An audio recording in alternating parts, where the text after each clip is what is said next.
আমাকে এমন ধমক দিছে, আমি আজরাইল সামনে আগাইতে পারি না, কোথাও ঢুকতে পারি না। আল্লাহ বলবে, আজরাইল কয়টাই জান নেওয়ার কথা ছিল?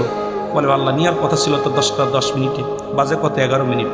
খবরদার আমার বান্দার জানার বাইর করে না, চলে আসো। সুবহানাল্লাহ বলেন না? আর একটু জোরে বলেন, চলে আসো। রে আদর করি না মানুষ আল্লাহ বানায়া, কেমনে দিবা জাহান্নামে ফেলিয়া, বলেন কেমনে দিবা জাহান্নামে। জাহান্নাম ইমানদারের জন্য না, জাহান্নাম হলে বেঈমানদের। এই জাহান্নামে 70,000 রশি লাগানো, এক একটা রশির মধ্যে 70,000 ফেরেশতা দূরে টানবে। জাহান্নাম পুরার ভয়ে পালাইতে চাবে। আল্লাহ বলবে, জাহান্নাম পালালে লাভ নাই।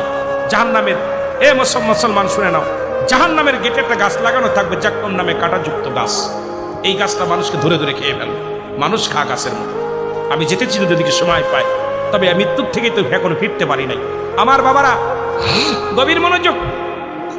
এই আজরাইল সাল্লাম তখন দেখাবে জান্নাত। আমি জান্নাতের আশা করি না, আমি আমার আল্লাহ রাসূলকে চাই। তখন দেখবে, বান্দা দেখো না কত সুন্দর নাম, আল্লাহু আকবার বড় হক করে লেখা থাকবে, আল্লাহু আকবার। বান্দা পাগল হয়ে আল্লাহু আকবার পড়বে।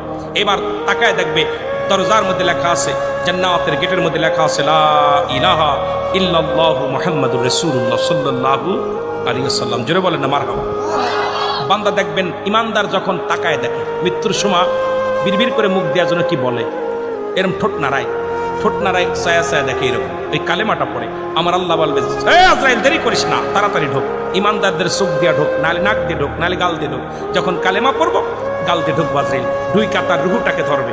এরকম ধরার পর বুকের ভিতরে মানুষের রুহু থাকে। এখন আমাদের দেশে কিছু মানুষ বলতেছে কল্প, যেটা রুহু কলব থাকে কপালে, কেউ বলতেছে রুহু থাকে কপালে। না রে বাজান না। এ বাবা, আমি কারোর আগেই বলছি, কারো গীবাত করা অভ্যাস আমার নাই। তবে মানব দেহের বামদুদের নিচে একটা হাড়ের নিচে একটা গোস্তকে বলে, আরবিতে বলে কল্প, ইংলিশে বলে হার্ট, বাংলায় বলে হৃৎপিণ্ড।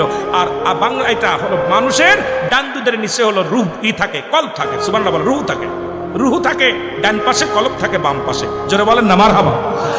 আমাদের দেশের মুফতি মুহাদ্দিস বলতেছে, এইবার কি কোরআন পড়তেছে আল্লাহ ভালো জানে, বলতেছে রুহু থাকে কপালে, আয় কপাল পুরা। রুহু থাকে মানুষের বাম দুধের ডান দুধের নিচে। জোরে বলেন না মারহাবা। আরো জোরে বলা যাবে না? বুঝতে হবে, এই জন্য তাসাউফ শিখতে হবে, তাসাউফদের বিদ্যা অর্জন করতে হবে। বাবা আমার বাবারা, যেটা বলতেছিলাম, এইবার কালেমা পড়ার সঙ্গে সঙ্গে রুহুটা হাতের পায়ের বল